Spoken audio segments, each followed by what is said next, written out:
lovely people. I'm Lex, and today I have a book haul for you. I saved tons of money. I went to the library. So the first book I have for you guys today, and excuse any background noise, it is a wonderful, blistering 85 degrees out here in Pennsylvania, and everybody in Arizona is now laughing at me because they're like at 110.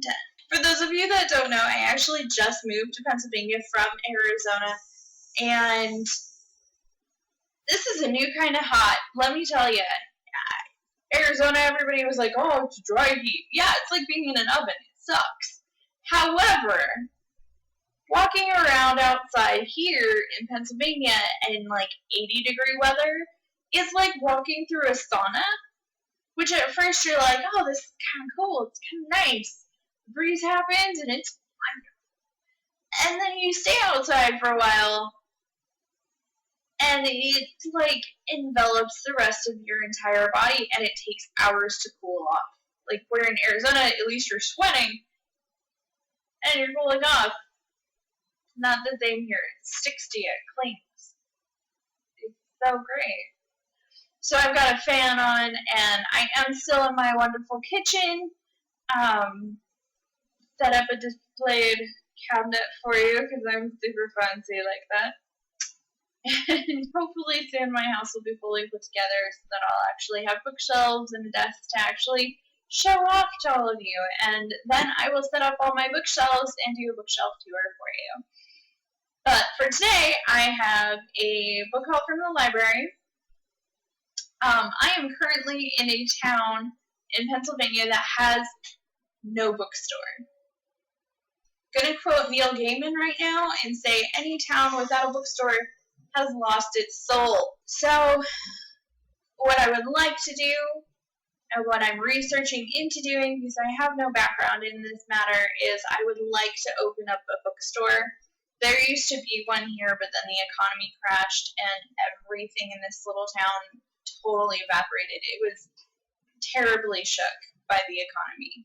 Terribly. And in Arizona, we saw a few mom and pop stores close down and not really a whole lot of anything else. So it wasn't really like a big hit as much as it is here. Like Pennsylvania really suffered from this economy crash, and so many mom and pop stores closed down, and including the bookstore, and it was a cute bookstore. It was like a corner shop, and it had a like window seat and everything, and I loved the shop that it would have been in, but by the time we moved here, it had been gone for a while.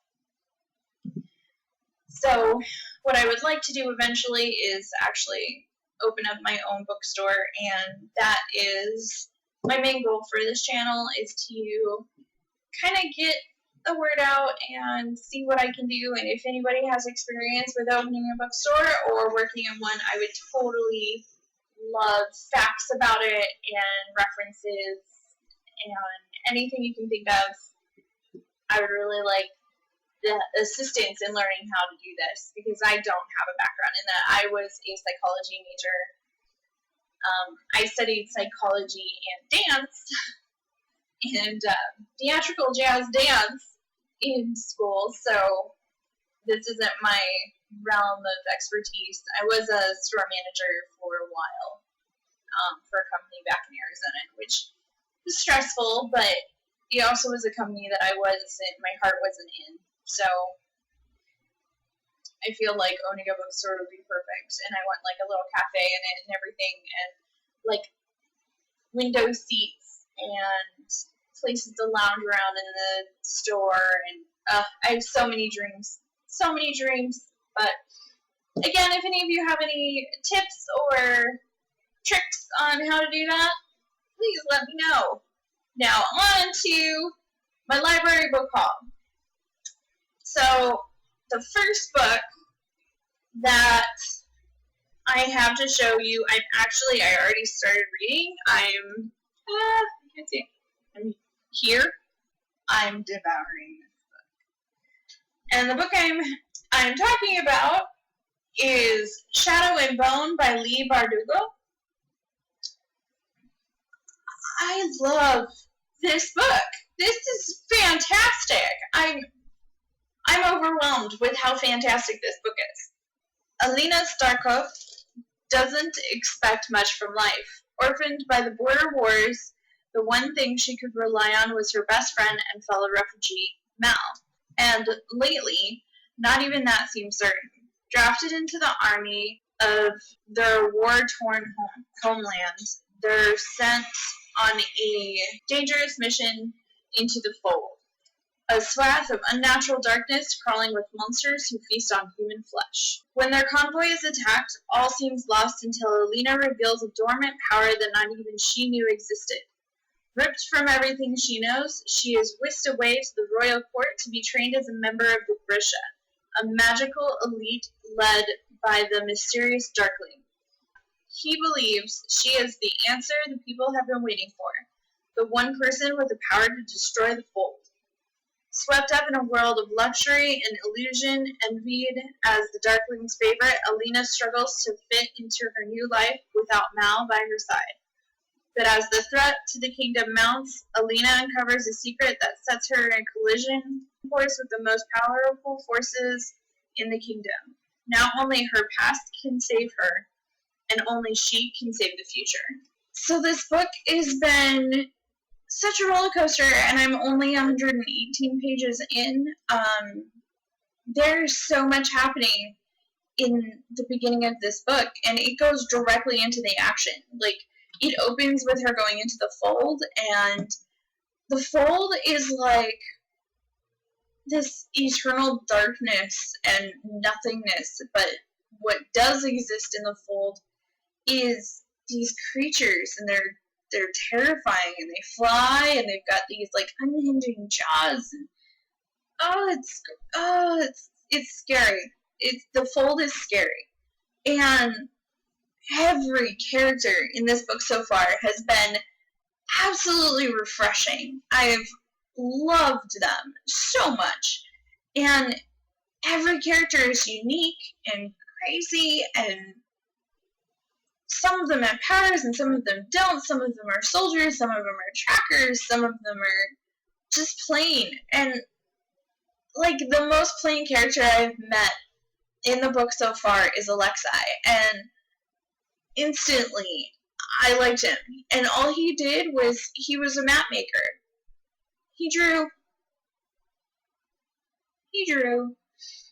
But this author really knows how to create these characters that are got kind of some mystery behind them, but in like this refreshing way. Like, it's a dark book, but so far I feel so exhilarated by all of the characters and by the world that's around them, and she writes beautifully. Absolutely writes beautifully. So the world just like unfolds like a lotus flower. It's wonderful. I'm loving this book, so I really highly suggest you pick this one up. Another book that my husband actually owned, and I didn't even know, go figure, that he said is kind of similar in a way. One of the characters is kind of dark, like the Fold, and he's like one of the main characters. And that is Crown of Shadows by C.S. Friedman. C.S. Friedman. And it's like, it's very similar. Dark sorceress trying to take over the world, and like a few characters are all that stands between her and total destruction. And in the back it says Descent into Hell. So I'm probably going to have to read this soon too. Add that to my giant TBR already. The next book that I have for you is The Uglies by Scott Westerfield. I have seen so many fantastic reviews on this, or just book hauls, and people talking about how excited they were about it. I haven't seen a whole lot of reviews. I know they're out there. I've just been avoiding them because I knew I wanted to pick it up. But really, it says on the back, or everybody gets to be supermodel gorgeous. What could be wrong with that? Tally is about to turn 16, and she can't wait, not for her license, for turning pretty. In Tally's world, your 16th birthday brings an operation that turns you from being a repellent, ugly, into a stunning, attractive pretty, and catapults you into a high-tech paradise where your only job is to have a really great time. In just a few weeks, Tally will be there. But Tally's new friend, Shay, isn't sure she wants to be pretty. She'd rather risk life on the outside. When Shay runs away, Tally learns about the whole new side of the pretty world, and it isn't very pretty. The authorities offer Tally the worst choice she can imagine: find her friend and turn her in, or never turn pretty at all. The choice Tally makes changes her world forever. Now, this book sounds like something very interesting and something that definitely needed to exist in our world today. I mean, so many people out there have addictions to surgical treatments, and we're seeing like entire countries getting swept up by this phenomena that's we all have to be beautiful and gorgeous in order to exist in the world or be successful. So I really am intrigued on where this book goes, and I know it's a series, so if I enjoy this, I'll definitely pick up the rest. The next book that I have for you is Delirium by Lauren Oliver. Now, I've heard mixed reviews on this, so I'm kind of going into it thinking, oh, I might like it, maybe, but we'll see. We'll definitely see.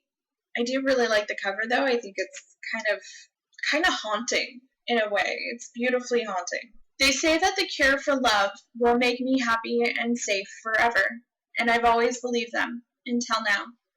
Now everything has changed. Now I'd rather be infected with love for the tiniest sliver of a second than live 100 years smothered by a lie. 95 days and then I'll be safe. I wonder whether the procedure will hurt. I want to get it over with. It's hard to be patient. It's hard not to be afraid while I'm still uncured. Though, so far, deliria hasn't touched me yet. Still, I worry. They say that in the old days, love drove people into madness. The deadliest of all deadly things. It kills you both when you have it and when you don't. So I'm so intrigued by this, like something about an operation because she fell in love, and like I'm just, oh my gosh, like that just sounds so intriguing, and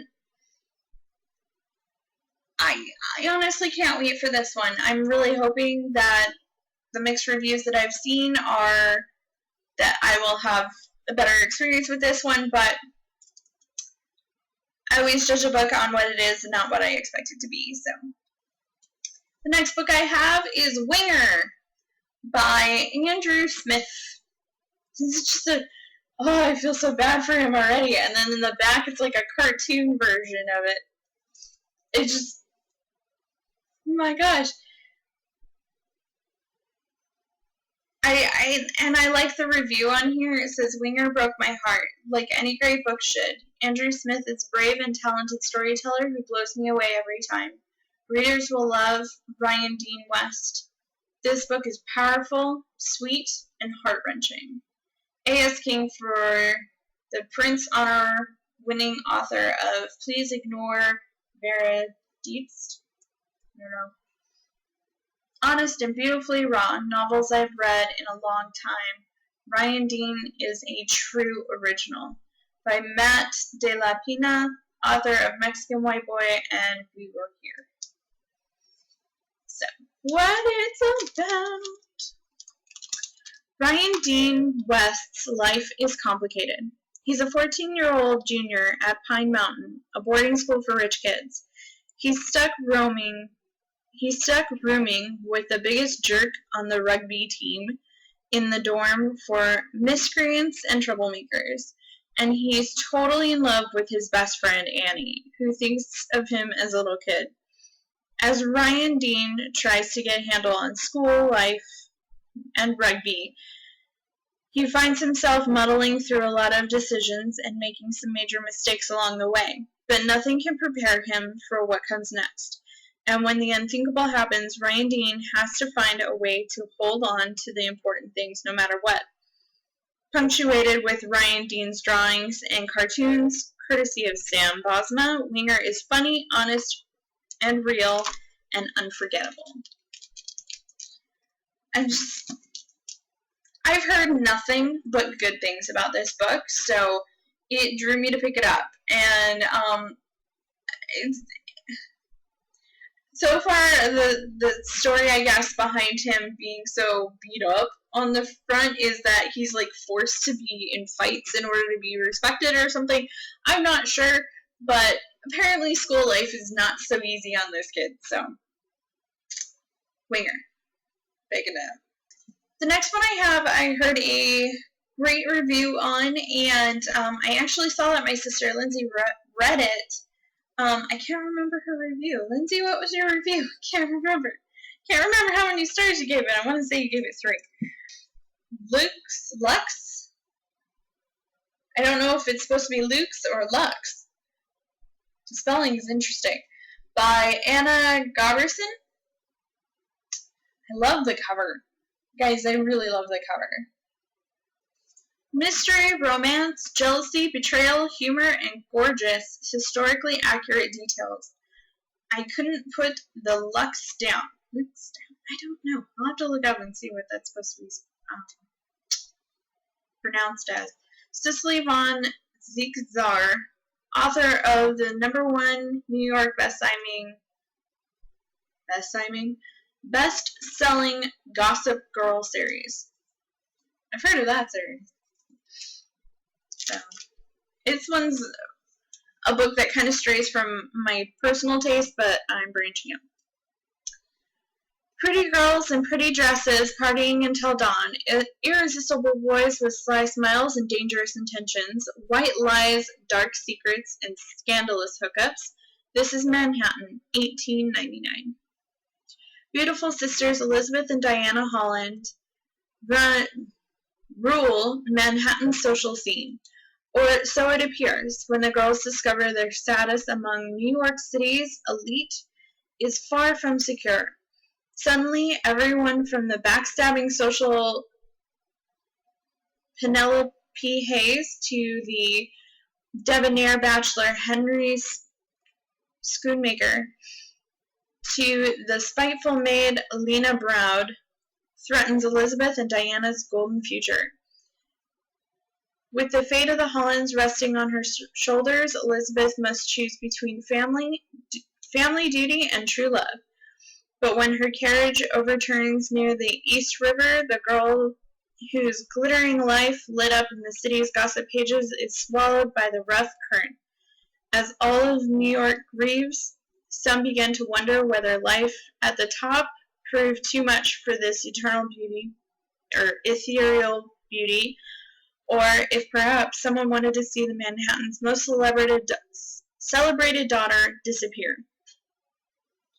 In a world of luxury and deception, where appearance matters above everything and breaking the social code means running the risk of being ostracized forever, 5 teenagers lead dangerously scandalous lives. This thrilling trip to the age of innocence is anything but innocent. Like I said, this is a book that's really out of my normal genres, but I am branching out. I have heard good things about the series. I haven't heard much about this one, so hopefully I enjoy this one enough to get through the series. My last book for the book haul, and I have 2 weeks to read all of these books, so I need to let you all know that. Thankfully, I'm already halfway through Shadow and Bone. My last one, I'm actually kind of excited because I've heard nothing but amazing things about this author, and this was the only book that they had from him, and thankfully it's the first book in one of his series, and that is Brandon Sanderson's Steelheart. I've heard nothing but wonderful things about this guy, so I'm really intrigued to get into this series, or any of his work, really. Praise for Steelheart. A tense, fast-paced adventure, Brandon Sanderson is one of the best fantasy sci-fi Writers Working Today by Christopher Paoloni, author of New York Times and USA Today's bestseller, Aragon. Hey, I know that one. Unfortunately for my ego, Steelheart is another win for Sanderson, proving that he's not a brilliant writer of epic fantasies. He's simply a brilliant writer, period. By Patrick Rothfuss, author of the New York Times and USA bestseller The Name of the Wind and The Wise Man's Fear. And he's done so much, guys. Patrick Rothfuss is a really great name in the authors' societies right now. He's even making a name for himself in the gaming societies as he is writing a game and writing like the next game in a series that's supposed to be really fantastic. And I also heard a rumor that the next book in the King Killer Chronicles for Patrick Rothfuss is about to come out. 10 years ago, calamity came. It was a burst in the sky that gave ordinary people extraordinary powers. The odd public started calling them epics. Epics are no friends of man. With incredible gifts came the desire to rule, and to rule man you must crush his will. Now, in what was once Chicago, an astonishing, powerful epic named Steelheart has installed himself as emperor. Steelheart possesses the strength of 10 men and can control the elements. It is said that no bullet can harm him, no sword can split his skin, and no fire can burn him. He is invincible. Nobody fights back, nobody but the Reckoners. A shadowy group of ordinary humans, the Reckoners spend their lives studying epics, finding their weaknesses, and then assassinating them. And David wants in. When Steelheart came to Chicago, he killed David's father. For years, like the Reckoners, David has been studying and planning, and he has something they need. Not an object, but an experience. He has seen Steelheart bleed, and he wants revenge.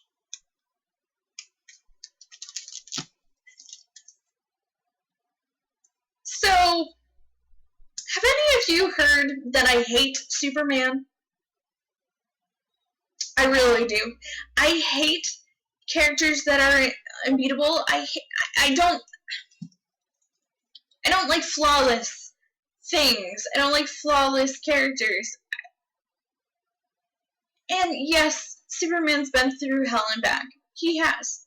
He has had a lot of bad things happen in his life. But I like the idea of a hero who struggles through all of his triumphs. Like, it doesn't just come so, oh, it's natural, I'll just laser eye him. No, I don't like it. So I hate Superman with the passion of 1,000 burning suns. This is an evil Superman, and they're trying to defeat him. I'm so excited. This is going to be fantastic. So, I'm really excited about this. I'm really excited about this. So, I hope you guys all enjoyed, and I hope you're all having a fantastic day. I'll catch you in the next one. Bye!